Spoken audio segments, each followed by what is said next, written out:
eu sou o Ricardo Bezerra e bem-vindos a mais um Conexões. Só que dessa vez um Conexões muito especial. Especial porque nós vamos conversar e conhecer uma emocionante história de vida e de grandes realizações sociais de um santo. E quem o considera santo não sou somente eu, mas milhares de pessoas que vêm ao seu encontro para conversar com ele, para resolver grandes problemas de sua vida, problemas de saúde, todo tipo de problema. E eu vim aqui na casa dele, aqui em Arco Verde, interior de Pernambuco. Estamos conversando aqui num local muito especial também, que é uma capela, a Capela da Divina Misericórdia, diretamente aqui da comunidade dos servos de Deus. Exato. Eu estou falando de Padre Ayrton Freire. Uma honra muito grande eu estar conversando com o senhor, Padre Ayrton. Obrigado, meu filho. Estamos juntos até depois do fim. Até depois do fim. Padre Ayrton, nós vamos falar de história, tá? Nós vamos falar da Fundação Terra, que é a sua grande criação terrena, mas nós vamos falar de história da sua vida. Eu queria começar pelo começo, se o senhor me permitisse. Sim. Como é que foi sua infância? Seus pais trabalhavam com o quê? E a sua infância foi uma infância tranquila? Por exemplo, o senhor gostava de futebol, jogava futebol? Gente, eu nasci na cidade que fica às margens de um rio, que é afluente do São Francisco. É o rio Pajeú. Eu nasci na cidade de São José do Egito. Sou egipciense. Terra de poetas lá. Eu nasci em 29 de dezembro de 1955. Eu sou o segundo filho de uma série de 6. A minha infância era assim, eu gostava muito de brincar. A gente brincava com o quê? Brincava com sabugo, brincava com pedra, brincava com... A imaginação era grande ali. Arengava muito, era menino muito arengueiro, briguento. O senhor era arengueiro? Eu tinha fama. Tinha fama. Eu brigava assim, feito galo garnizé. Era um menino assim, sabe? Arengueiro mesmo. E depois ganhei fama, apartava briga. Sabe, jogava terra para apartar a briga e era assim. Gostava de correr, Uma vez fazia educação física, me chamaram uma vez para jogar em um time e eu não tinha muita prática com isso. Aí disseram, olha, joga a bola, quando pegar a bola, acerta o gol. Eu era de um time, né, me colocaram assim, acertei a bola no gol do meu time mesmo. O senhor fez um gol contra? Foi. Aí me botaram pra fora, pronto. Aí eu fiquei assim, só olhando, né? Pronto, mas era uma infância normal. Uma infância... brincava. E os estudos, Padre Ayrton? Como é que foram os estudos na infância mesmo, até o ginásio? Ora, a gente fazia o primário, depois fazia primeiro a carta do ABC, depois a cartilha. Depois a gente estudava a primeira série, segunda série e tal. Aí terminava o primário, aí fazia a admissão, um ano estudando um livro de admissão, que ainda tem esse meu livro aí, um livro de admissão, e depois fazia o ginásio. Eu estudei o ginásio. O ginásio foi em Sertânia. Sertânia? Cidade do meu pai. Sertânia. Não foi em Recife, não? Não, foi em Sertânia. Aí quando eu terminei o ginásio, aí eu fui para Recife, fazer o científico, que hoje é o ensino médio, no Colégio Martim Júnior, que fica na Torre, ainda fica na Torre lá. No bairro Torre, né? Bairro da Torre. E fiz lá o científico. Quando terminou o científico, aí tinha que se decidir que curso iria fazer, né? E eu não tinha dito ainda que eu queria ser padre. E escrevi uma carta para meus pais dizendo que queria ser padre. E pronto. A minha mãe ficou assim, sim, ele quer, né? Meu pai ficou feliz, meu pai era vicentino também. Aprendi com meu pai a levar doações para os mais pobres, a pedir para os mais pobres. Pronto. Na minha infância e na adolescência eu tive 2 namoradinhas, tá? A última chamava-se Maria Dolores, no científico. Eu disse a ela, no terminado o ano, que eu gostaria de entrar no seminário, ser padre. Ela chorou muito, né? Uma galeguinha bonitinha, ela queria ser médica. Esses namoros de 60 anos, 50 anos antes, era assim, no máximo se pegava na mão, dava-se um cheiro na testa, sabe, assim, era uma coisa assim, sabe, ficava com vergonha, era uma coisinha assim, sabe. Uma coisa respeitosa, É uma coisa né? respeitosa, pronto.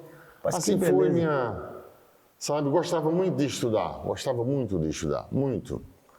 E desde cedo eu me interessei para, como a gente não tinha esses meios que existem hoje de comunicação, eu ia para a biblioteca da cidade de Sertânia, li toda a enciclopédia de Elta Larousse, toda a enciclopédia de Elta Larousse, eu li todas as obras de Machado de Assis, li todas as obras de um escritor que escreveu Narciso e Godmundo.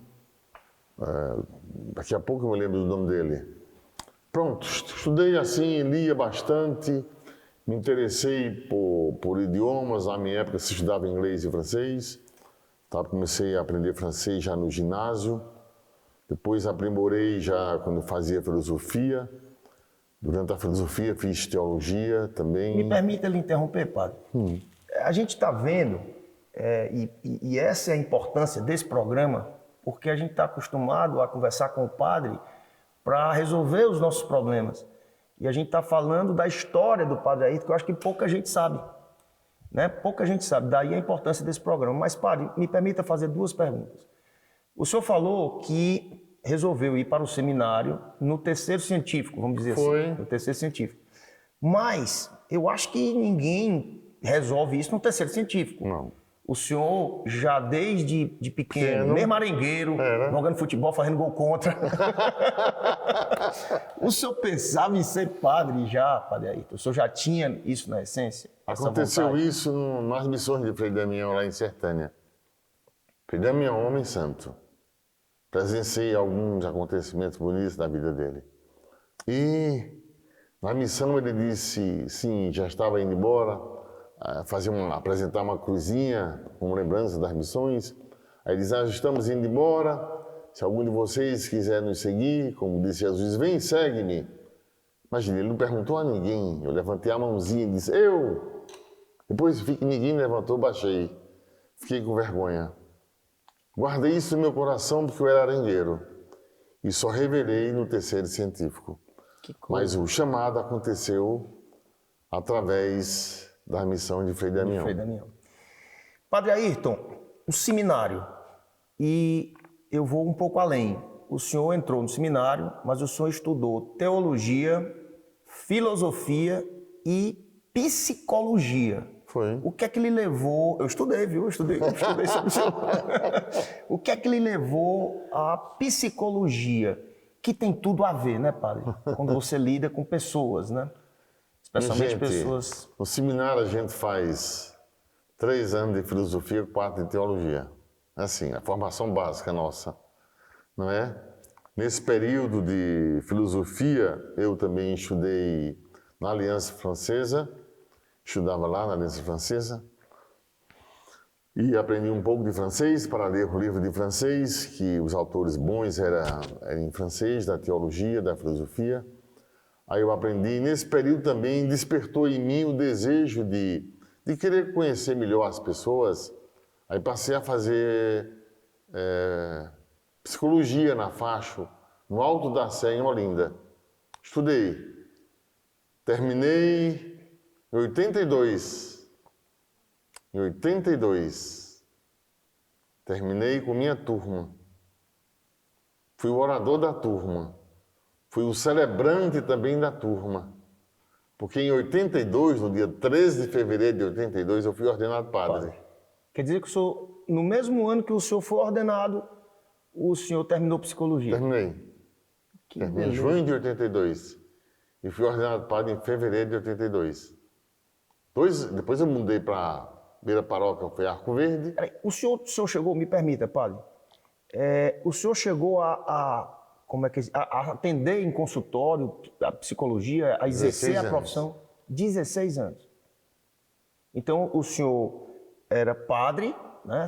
Celebrava missas e tudo, e atendia no consultório. Atendia. Porque as pessoas tendem a pensar que o padre, ele está lá na paróquia dele. Não, ele pode ter uma profissão extra sacerdócio, não é isso? Eu dava aula na faculdade. Dava aula na faculdade. De formação de professores de Arco Verde, de psicologia.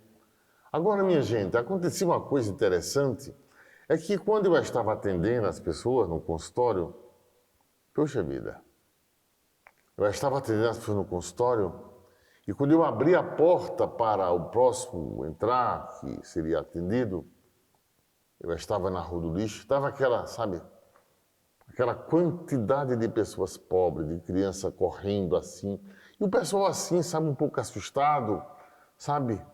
E depois que eu abri a porta, o pessoal, Padailton, Padailton, Padailton, Padailton. E aí, minha gente, aí eu resolvi fechar o consultório, porque eu percebi que eu deveria mesmo era servir aos pobres. Agora, a escuta psicanalítica continua, né? Porque ser psicanalista é uma escuta.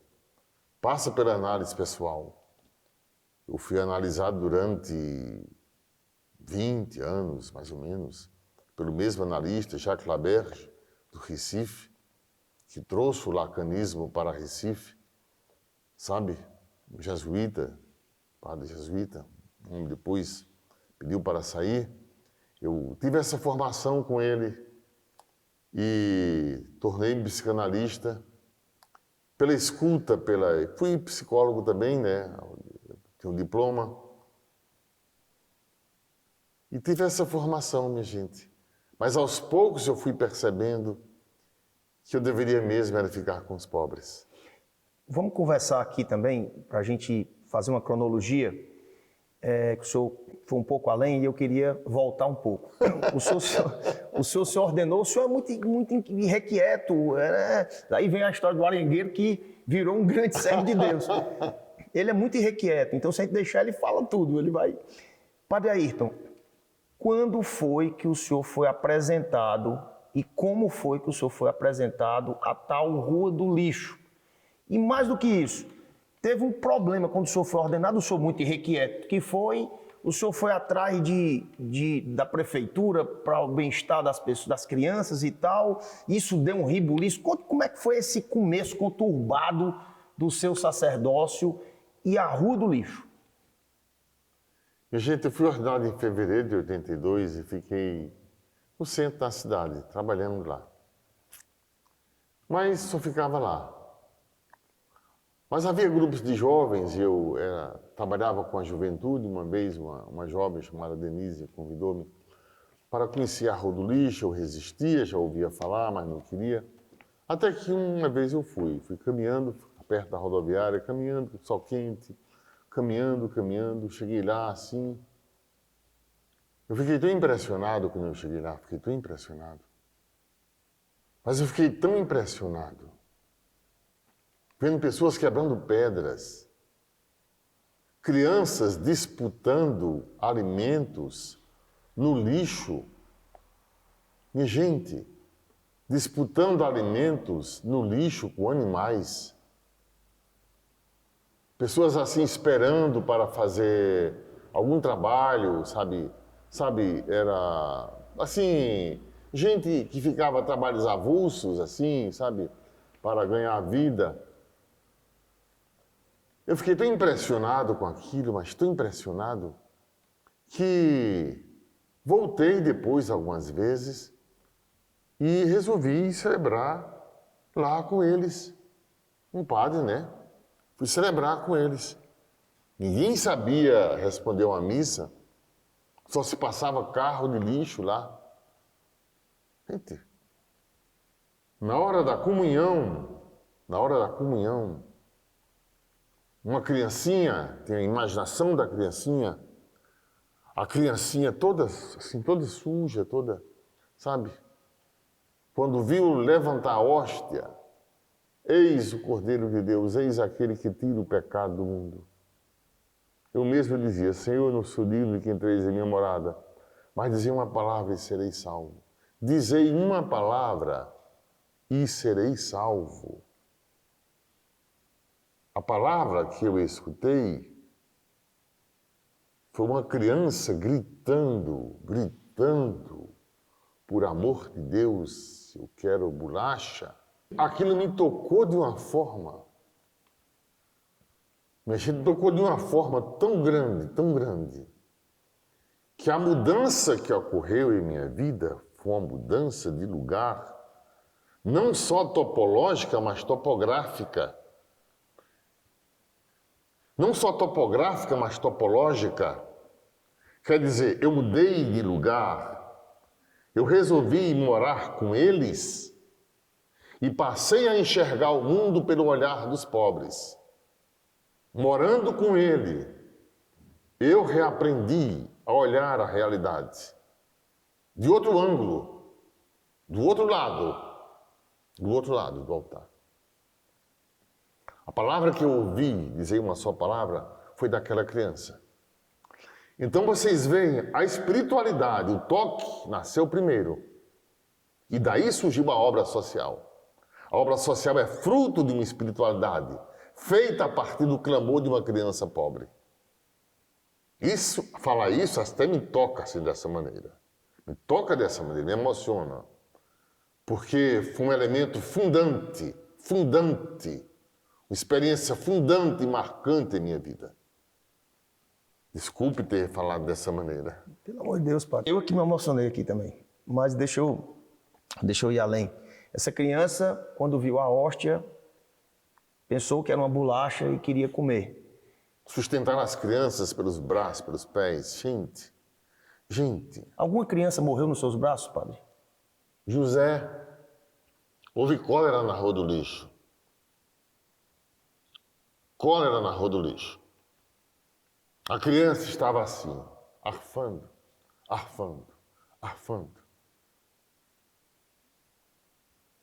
Aí o pai disse, padre, eu trouxe a criança para o senhor batizar e deixá-la aí para ela morrer, entregar a Jesus. Eu disse, meu santo, vamos fazer assim? Eu vou levar a criança para um médico. Não, padre, leve não, padre.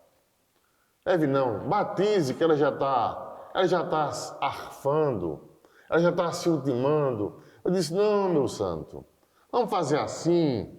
Olha, o senhor deixa eu levar a criancinha, para a gente cuidar da criancinha. Ele disse, então tá certo, padre, o senhor é um padre, eu deixo. Aí eu coloquei a criança nos braços e saí caminhando às pressas, comecei a correr, eu era jovem. Era um padre jovem, tinha 26 anos, 28 anos. Eu ia com a criança nos braços. Gente, um vento forte, areia, e eu... Sim. Aí, quando eu olhei, a criança estava morrendo. Gente, eu me emocionei tanto. Um sentimento de culpa tão grande de não ter batizado a criança. Chorei. E as lágrimas caíam sobre o rosto da criança.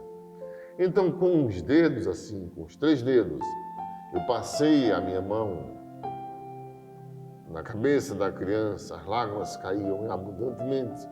Eu disse, José, eu te abençoo em nome do Pai, do Filho e do Espírito Santo. E a criança morreu. Depois veio assim um papel de jornal, bateu em minha perna direita. Aí eu peguei o papel de jornal, enrolei a criança e voltei para o pai, que estava assim, olhando ainda. Aí eu disse, pai, está aqui a criança, está batizada. Mas ela morreu. Aí o pai recebeu a criança nos braços e disse, padail, só Deus lhe paga ter batizado a minha criança. Aí eu entreguei a criança. José, que Deus o tenha nos céus. Que Deus o tenha nos céus.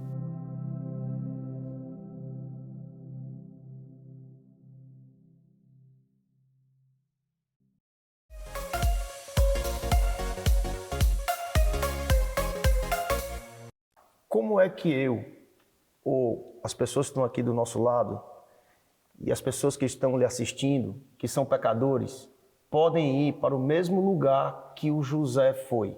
Porque ele foi direto para o céu. Será que nós vamos para o céu também? O que é que precisa a gente fazer para estar no mesmo lugar? Meu filho, que nos salve a misericórdia divina. Se acreditarmos na misericórdia divina, exatamente para nós ele veio. Ele veio para os pecadores e não para os que se consideram justos. Eu direi até, quando Deus olhou para a terra e quis escolher uma mulher que fosse digna de ser mãe de seu filho, ele escolheu a Virgem Maria. A Virgem cheia de graça. E como uma comunicação de uma oração era feita em hebraico, isso foi uma oração, a primeira, dirigida a Maria, uma saudação que era oração, a mando do próprio Pai que está nos céus. Ele diz, Shalom lach Miriam, Meleat ha'hesed, Adonai mar, Brucha at barashim, Uvaruch pribitner Yeshua. Foi assim, ela ficou atônita com essa saudação. Escolheu Maria. Agora, quando ele quis escolher alguém para uma missão que ele iria conceder, ele olhou para todos os padres da diocese, para todos os homens dessa região, e disse, eu vou escolher o mais pecador, o mais indigno, e escolheu a mim, exatamente a mim, o Padre Ayrton, para que em mim ele pudesse fazer a obra, não por mim, mas por ele. Por ele, para ele e nele. Assim foi a escolha.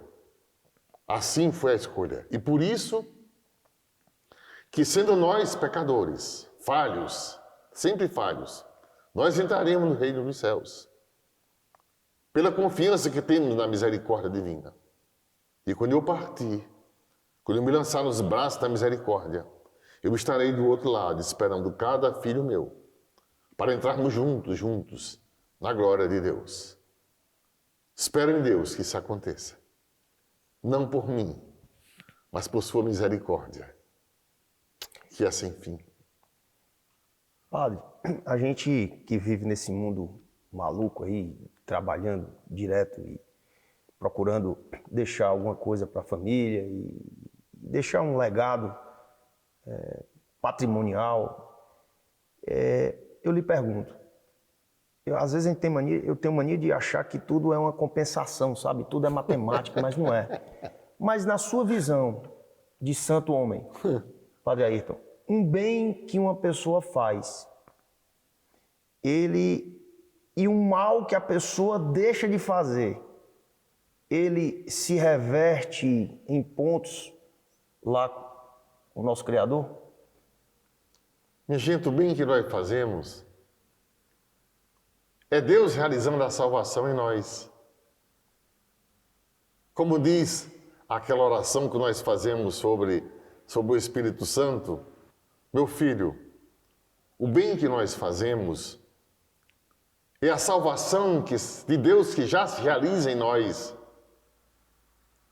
Como diz a invocação ao Espírito Santo, se temos algum bem, virtude ou dom, não vem de nós, vem do teu favor. Porque sem ti ninguém pode ser bom. Só tu podes criar a vida interior. Então, o bem que nós fazemos é a salvação de Deus já se realizando em nós. Não é mérito, é obra da salvação se realizando. Pela primeira vez eu entendi, Padre. É assim. Pela primeira vez eu entendi. E quando realizamos o mal, é porque nos afastamos do bem. É isso. E as consequências do mal vêm por nos termos afastado do bem. Como o escuro é a ausência da luz, assim o escuro, o mal, é a ausência da luz de Deus. Depois de tanta coisa, tanta injustiça humana que o senhor viu na Rua do Lixo, de crianças morrendo, de crianças com fome, disputando comida com bicho, foi nesse momento que o senhor, e o José lhe ajudou muito, claro, que o senhor resolveu iniciar a sua grande obra terrena por inspiração de Deus Pai Todo-Poderoso, que é a Fundação Terra. Eu queria que o senhor contasse um pouco do começo, como é que começou, e daquele ponto que o senhor disse, não, aqui realmente a coisa deu certo. A primeira obra de impacto social da Fundação Terra. A primeira obra de impacto social foi quando eu conheci a LBA. Já havíamos organizado a comunidade em grupos, conforme as capacidades de cada um. Catar tijolo, quebrar pedra, pedreiros, batedores de tijolos, que pediam esmola, cuidavam de famílias, casas de família. Começamos a ver a comunidade, a dar aulas a essas pessoas, porque ninguém sabia ler, até que a LBA veio nos fazer uma visita, a Legião Brasileira de Assistência, que hoje não existe, deve ter outro nome. A moça disse, o senhor precisa ter personalidade jurídica para fazer um projeto e receber ajuda. Criamos, então, a chamada Associação Terra, que depois passou-se a se chamar Fundação Terra. Por que Terra, padre? Porque nós queremos fazer na Terra a vontade do Pai que está nos céus. Os primeiros projetos foram um projeto de cabras, para as pessoas que tiverem uma cabra, receber uma cabra de leite, e a primeira cria fêmea ela deveria dar a uma outra pessoa, para haver leite para as crianças. 50 cabras. Ao mesmo tempo eu pedi recuperação de casebres, 30 casebres para pedreiros, 30 casebres para os serventes. Pedi a eles que fizessem um salão para de reunião, que na verdade era uma capela, que eu queria construir, mas não podia colocar que era uma capela para a LBA. Um salão, que a primeira capela ainda existe lá, e que a gente pudesse fazer um espaço onde as crianças pudessem estudar uma creche. Pronto. Os primeiros projetos. E eu ajudava, eu batia tijolo, eu ia às feiras pedir esmola com as pessoas e trazia as esmolas, que era mais graúda, fazia uma sopa lá, uma sopa assim, botava fogo, umas coisas, uma lata, umas coisas grandes assim. A gente fazia sopa e dava às pessoas, eu comia com eles. Isso em 84, né, padre? 84. 2 anos depois da sua ordenação. 88, isso foi até 88. Até 88 esse trabalho de construção, de pedir, Padre, teve a história de uma passeata aí no meio do caminho, não teve? Eu dava aula, as pessoas dava aula assim. Por exemplo, água, letra A. E quem é que tem água? Porque a gente não tem água, porque falta água, porque não chove. As pessoas iam assim, sabe? C, casa, quem não tem casa, porque a gente não tem casa, o que é preciso fazer para a gente ter casa. Tal. Era assim. Quando chegou na letra L, luz. A gente não tem luz, porque a gente não tem luz, e essa história de luz foi aumentando. Tanto a história de água como luz, a necessidade das pessoas, aumentando. Aí eu disse assim, eu vou falar com o prefeito da cidade e vou pedir a ele para a gente colocar luz. Aí estava demorando. Aí eu disse, eu acho que eu vou falar com o prefeito. Minha gente, eu acho que eu vou falar com o prefeito. Aí o pessoal disse, também eu vou, padre, com o senhor. A gente foi caminhando. Minha gente, eu não tinha programado. Quando eu olhei para trás, Deus do céu, sabe, uma procissão de gente atrás. Pense, gente, imagine, não é comparando-me a ele, imagine como foi a entrada de Jesus em Jerusalém. Os cegos, os aleijados, os prostitutas, misturado com publicano, com fariseus. Aquela ruma de gente. Entrando em Jerusalém, sabe? A procissão dos pobres, mais pobres dos pobres. Gente de Deus, a coisa ganhou uma proporção. Já se anunciava que um padre comunista estava entrando para saquear a cidade. Meu Deus. Gente, telefonemas para lá, para cá, tal, e juntando gente, minha gente. Entrei na igreja para a gente rezar, depois nos dirigimos para a prefeitura. Pessoal, Pastoral de Juventude já tinha escrito cartaz com luz. Nunca tinha sido organizada uma coisa dessa. Mas eu fui para falar com o prefeito. E algumas pessoas, não, algumas não eram, algumas dezenas. O prefeito lá pediu uma comissão, a gente falou com o prefeito. O prefeito, em alguns dias, começou a colocar postes, 15 dias depois. Aí Maria Rezadeira também ajudou, a gente cavava e as valetas para o cano passar, para ter água. Isso criou um mal-estar, mas, né? Padre, depois dessa confusão toda que teve, dessa procissão que o senhor não imaginava, que o senhor lutou, que a coisa começou a dar certo, mas criou uma confusão lá na prefeitura. E lendo a sua história, o senhor foi, eu vou usar um termo aqui bem forte, tá? O senhor foi expulso de Arco Verde. O senhor foi expulso pela própria igreja. A igreja lhe transferiu lá para os jesuítas lá de Belo Horizonte. Como é que foi? Como é que foi? Foi bem assim, foi assim. A situação ficou insustentável na Rua do Lixo. Então, como eu dava aula no Colégio Nóbrega, no Recife, o diretor do Colégio Nóbrega convidou-me aí para... Eu já tinha feito retiro jesuíta de 30 dias. Aí eu fui fazer a experiência lá com os jesuítas. Gostei muito. Primeiro em Salvador, depois em Belo Horizonte. Lá comecei a receber uns bilhetes das pessoas da Rua do Lixo que me escreviam, dizendo: padre, volta, que o pessoal está morrendo de fome, o pessoal está com sede, o pessoal está, sabe? Desamparado. Desamparado, tocado com aquilo. Um telefonema assim.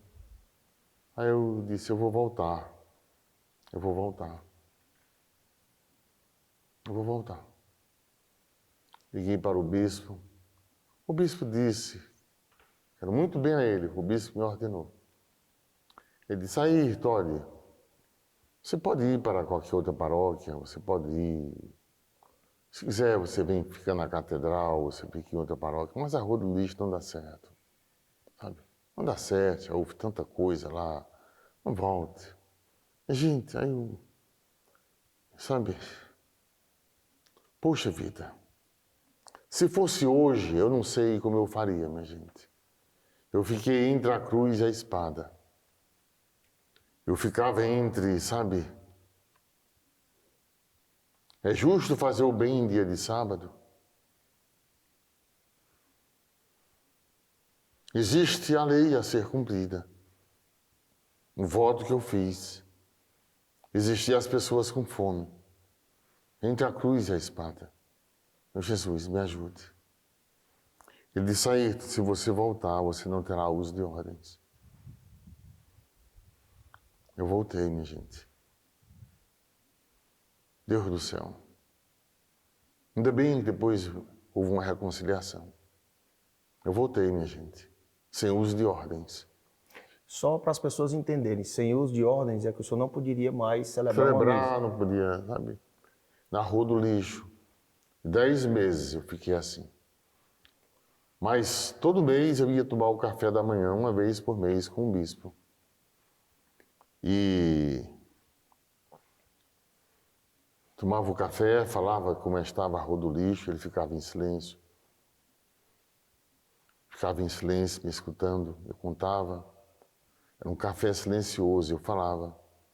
Depois eu pedia a bênção a ele e saía.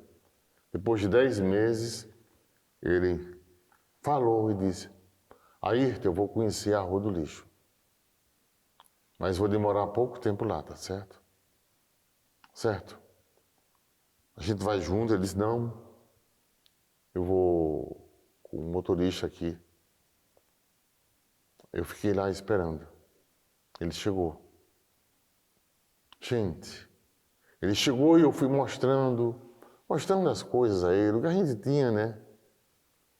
A primeira escolinha, ping-pong, a gente não tinha papel, a gente escrevia no chão as letras, na areia, eu passava o pé em cima, depois as contas, somar, dividir, passava. Ele viu a escolinha, ele viu, sabe, a capelinhas, sabe? Ele viu as coisas assim, ele viu as construções, viu as obras que havia, as mulheres que faziam renda. Aí ele disse: Ayrton, eu vou celebrar aqui, embaixo de uma algaroba. Ele preparou-se para celebrar, né? Aí o pessoal disse: seu bispo, vê, deixa o padre Ailton celebrar também. Deixa o padre Ailton celebrar também. Aí o bispo calado assim, olhando. O pessoal: seu bispo, seu padre, seu bispo, seu padre. Ele ficava confuso assim. E eu, sabe, silêncio. Era o meu maior desejo. E eu emocionado lá, assim, ao lado dele. Ele disse: Ayrton, você vai celebrar. Aí o pessoal bateu palma. Eu celebrei com ele. E desde esse dia, se eu for celebrar, se eu conhecer um padre hoje e eu for celebrar, esse padre será o celebrante. Eu ficarei ao lado dele. Essa é a razão. A não ser que o padre insista e não queira mesmo. Mas, minha gente, o normal é que eu, estando com o padre, ele seja o celebrante. O celebrante principal é Cristo Jesus. Mas quem presida a celebração seja um padre. Eu ficar ao lado, assim, olhando, ajeitando assim o missal, sabe?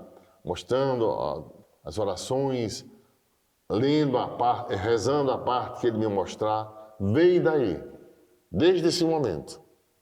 Aí eu celebrei, minha gente, sabe? Coloquei a água nas mãos dele, sabe? Aí depois disso, ele disse: Ayrton, você pode voltar a celebrar. Minha gente, eu beijei as mãos dele, ajoelhei-me, pedi perdão a ele.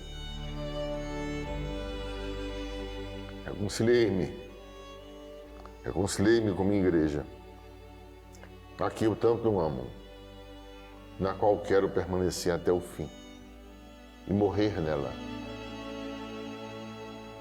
porque eu nasci nela e morrerei nela.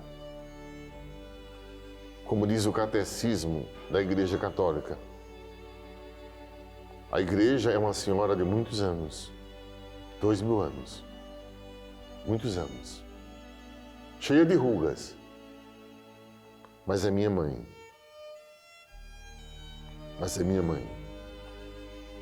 Eu amo a minha igreja, morro nela, morro por Cristo nela, dou a minha vida por Cristo nela. Se um dia eu tiver de morrer, e morrerei, eu morrerei nela. Amo a minha igreja. E que recaia sobre mim todas as rugas e pecados da igreja. Suportarei, com a misericórdia de Deus. Mas eu morrerei nela. Amo a minha igreja. Una, santa, católica e apostólica. Reconciliei-me com ela. Desculpe, emocionei-me.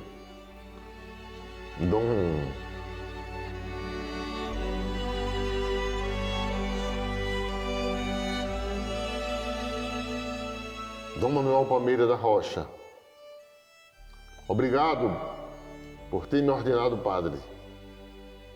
Obrigado por ter ido à rua do lixo e me fez reconciliar com a minha igreja. Que Deus o tenha no céu. Que Deus o tenha no céu. Me perdoe se eu lhe causei tristeza, mas ainda continuo amando o Senhor e guardo a data de seu aniversário, 2 de março. 2 de março é o seu aniversário de nascimento. Rezarei pelo Senhor, como resto todos os anos. Me desculpe, perdoe, me perdoe. Voltarei a sorrir. Padre, vamos lá, vamos falar agora sobre algo muito importante. E foi uma pergunta que eu lhe fiz aqui em off, o senhor, como sempre, muito humilde, o senhor ficou até meio constrangido, eu notei. Mas eu e muita gente lhe considera um santo. O senhor já obrou, quer dizer, quem obrou o milagre foi Deus, mas através das suas mãos, através do seu pensamento, muita gente já foi curada. Eu conheço relatos de pessoas que estavam desacreditadas, pessoas que estavam com câncer, pessoas que estavam desacreditadas, e o senhor foi lá e curou essas pessoas. Então eu queria que o senhor explicasse, o senhor que é um psicólogo, o senhor que é um teólogo, o senhor que é um padre, me diga esse dom que Deus lhe deu, como é que ele acontece e como é que o senhor opera essas obras milagrosas e mais, como é que o senhor consegue antever coisas futuras? Minha gente, eu atendo a um bocado de gente, escuto um bocado de gente. São duas coisas que eu faço: escutar as pessoas, servir aos pobres, escutar as pessoas, pobre independente da conta bancária, não me interessa. Pobres em qualquer categoria, qualquer nível. Porque todos nós somos seres faltantes. Em algum ponto somos faltantes. Por sermos faltantes, sabe, demandamos, conforme o estado de cada um. Eu escuto. A outra coisa que eu faço é sirva ao altar do Senhor. Sirva aos pobres, sirva a Deus. Eu escuto, minha gente. Eu escuto só. E quando eu escuto, acreditem, desde o momento em que começo a escutar, eu invoco a misericórdia divina. Os dias em que eu escuto são os dias em que eu mais invoco a misericórdia de Deus. Eu não sei, gente, minha gente, eu não sei, como é que eu sei, como é que eu encontro uma solução para. Gente, como é que eu encontro, como é que eu dou uma resposta? Minha gente, o que eu posso fazer quando eu escuto uma pessoa é só pedir a Deus: ó Jesus, misericórdia. Ou então, ó sangue e água, que jorraste do coração de Jesus, como fonte de misericórdia para nós, eu confio em vós. Deus Santo, Deus Forte, Deus Imortal, tem misericórdia de nós e do mundo inteiro. Isso eu faço silenciosamente. E abençoo e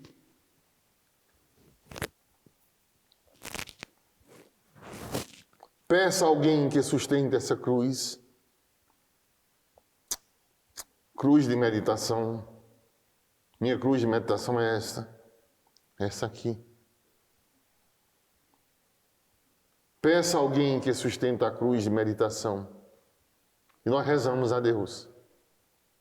Só isso. Gente, é só isso. E são os dias em que eu mais reconheço a minha insuficiência. É o dia em que eu me vejo como totalmente impotente frente àquela situação.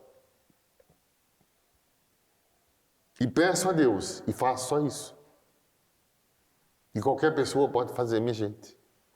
Qualquer pessoa pode invocar a misericórdia divina. Qualquer pessoa. Gente, a oração da misericórdia, nós fazemos às 3 da tarde. Qualquer pessoa pode fazer a mesma coisa, pode rezar a Deus. Eu também faço, só isso. Se existe alguma coisa de extraordinário aqui, é que tudo é extraordinariamente simples. E eu sou, gente, eu sou um homem vestido de saco e amarrado com uma corda. Eu sou apenas isso, minha gente. Eu sou um aprendiz da vida. Eu sou um vaqueiro da esperança. Eu sou o quê, minha gente? Eu ainda falto melhorar muito para me tornar ruim ainda. E depois de ruim, eu preciso melhorar muito para me tornar médio. E depois muito para me tornar bom, mas só um é bom. E para ser santo. É um desejo que eu tenho desde a minha infância. Perguntei a meu pai o que era preciso fazer para ser santo. Ele disse, fazer a vontade de Deus. E outra coisa, não quero nem desejo, se não cumprir a vontade de Deus em minha vida.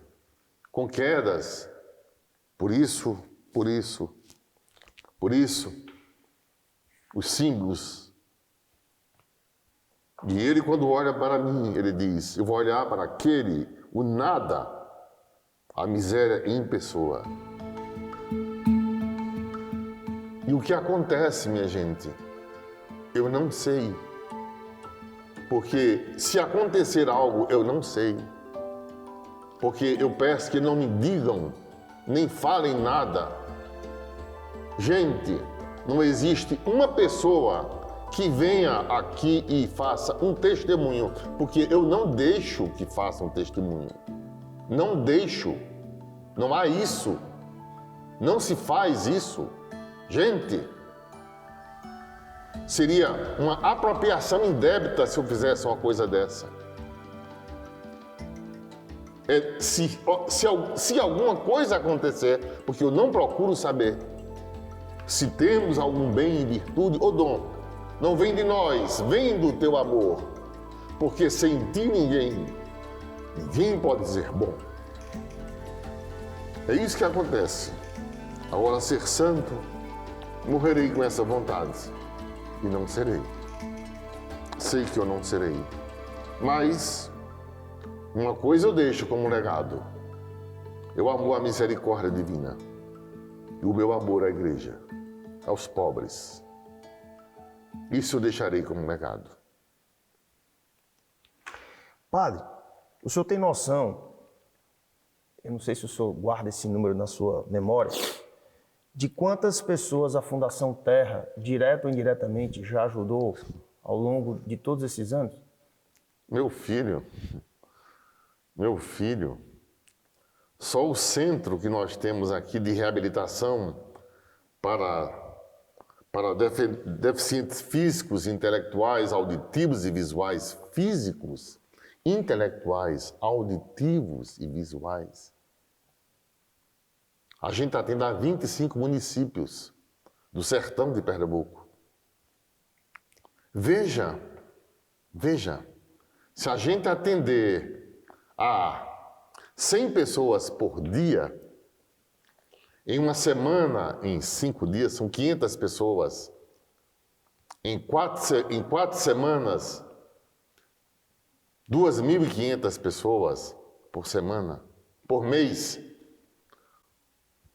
Multiplique 2.500 pessoas por mês por 12. Não, 2.500 por mês. Por 12 são 30 mil pessoas quase. De 84 para cá. Padre, eu estou lhe fazendo essa pergunta porque eu tenho certeza que eu estou falando com um santo. E eu queria que o senhor soubesse que tem muitas pessoas que já lhe comparam com um outro santo, que para mim é santo. Chama-se Padre Cícero Romão Batista. Já chegou ao seu conhecimento que tem gente lhe comparando a Padre Cícero? Não, meu filho, essas coisas assim eu não escuto, não. Não, eu não escuto essas coisas não. Olha, se alguém começar a falar desses assuntos, eu digo, não sei. Gente, olhe, sabe, olhe, escuta, olha, veja como o céu tá bonito, veja como, sabe, veja, olha, tá bom, a senhora, como é que a senhora vai? Eu sei que o padre Cícero, sabe, foi reabilitado pela igreja, está em processo de canonização. Escutei de um bispo cearense falar a respeito dele, como as coisas se passaram, sabe? Os bispos do Nordeste foram ao Papa Bento XVI falar sobre ele foi reabilitado, processo de canonização. Sei que a igreja vai declarar o santo, como recentemente declarou uma menininha lá também na região do Cariri. Sei, mas, minha gente, eu sou comparado a quê? Eu sou comparado... Eu nem sei a que eu sou comparável, minha gente. Nem sei. Eu sou o quê? Eu sou o que sou pela graça de Deus.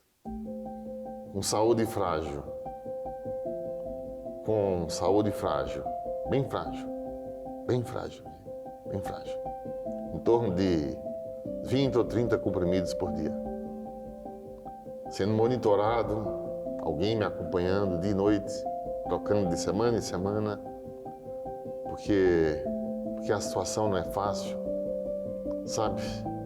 Agora mesmo, dores, porque as dores são minha companheira, as dores são minha companhia, sabe?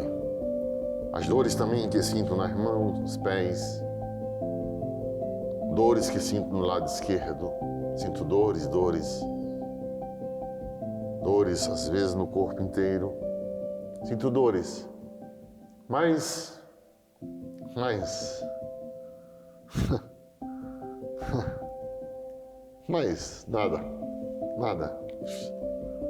isso é nada. Como diz uma música bonita em francês, l'important c'est la rose, l'important c'est la vie, l'important c'est vivre à partir de Dieu. C'est la parole de Dieu qui m'aide à vivre avec joie. Ce que je dis. É o que diz a música. L'important c'est la rose. Escuta essa música, o Charles Aznavour. A gente que trabalha muito no dia a dia dessa vida maluca, de novo eu estou repetindo essa mesma frase, a gente tem um ditado que diz assim: mostre-me um convencido que eu lhe mostrarei um fracassado. A gente nunca procura se convencer de nada que a gente fez, porque senão a gente deixa de continuar buscando o que a gente quer. Mas depois de tanta coisa que o senhor já fez, padre, de milhares e milhares de pessoas que o senhor já ajudou, já salvou. Sim, porque o senhor tirou muita gente da miséria. Quem for na rua do lixo hoje, não vai mais ver lixo. Quem for procurar o tal lixão, ele não existe mais. Quem for ver uma casa de taipa, vai ver uma casa bem construída, com seu encanamento, com água tratada. Quem for na rua do lixo hoje, à noite, não vai mais passar na escuridão. Deu certo. Em algum momento, depois de tudo que o senhor fez, o senhor bateu no peito, segurou a cruz e disse: eu estou realizado, posso viajar tranquilo? Minha gente, depois de tudo dito, há algo sempre a se dizer. Depois de tudo feito, mal feito, refeito, desfeito, não feito, há sempre algo a se fazer. Há sempre um resto que fica em tudo que a gente diz ou faz. O que eu desejo em minha vida é que a obra continue, que os jovens sejam profissionalizados. O que eu desejo é que o legado permaneça, o legado da misericórdia, e que não se esqueçam dos pobres.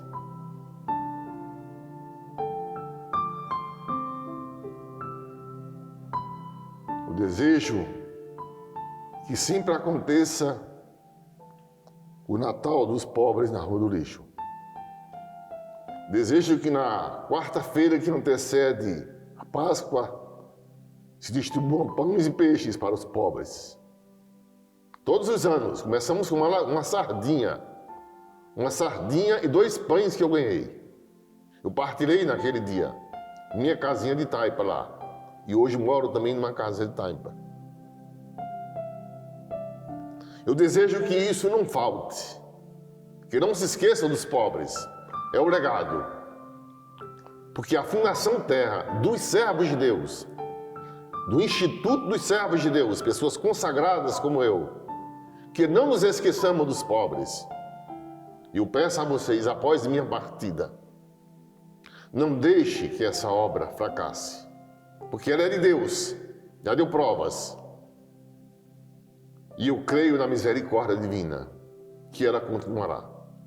E que essas festas, pães e peixe, quarta-feira de cinzas, da Semana Santa, quarta-feira da Semana Santa, e o Natal dos pobres não faltem mesmo após minha partida. E os pobres não sejam esquecidos. Isso eu peço. Mas o que fazer? Ainda teremos muito a fazer, até quando Deus permitir.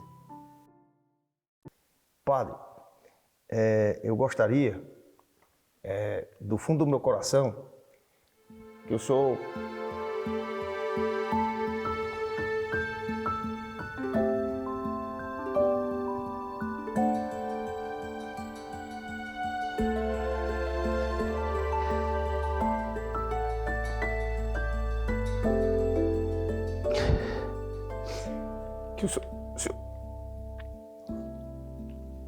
que o senhor dê um conselho para as pessoas que estão...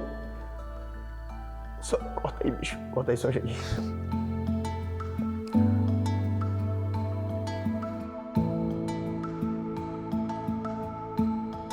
Padre, eu gostaria, se o senhor puder, que o senhor dê um conselho para os nossos milhares de telespectadores, ouvintes,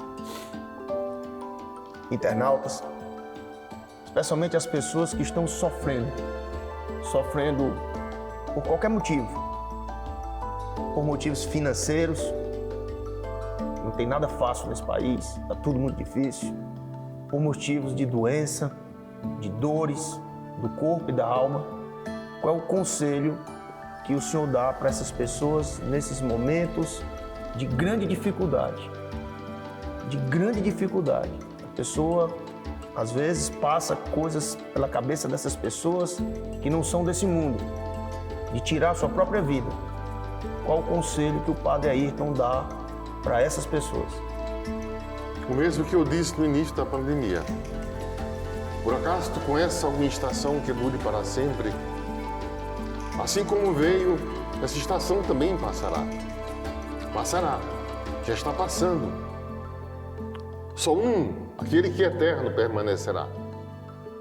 Passa. Acredita.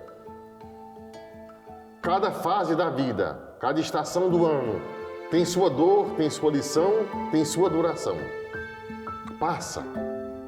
O importante é que conservemos a fé no Altíssimo, que a esperança não seja açoitada e que a misericórdia divina seja por nós abraçada.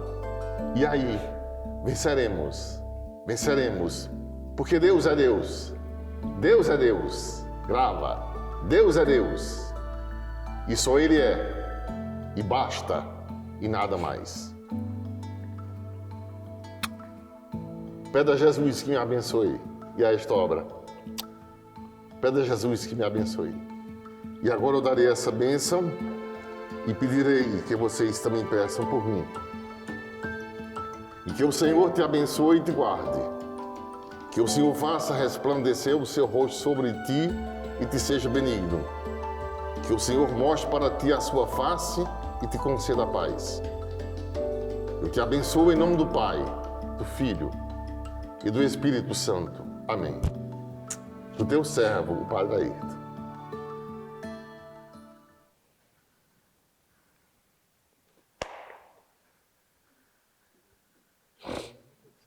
Tem nem o que ir. Acabou. Precisa mais? Parabéns, pai.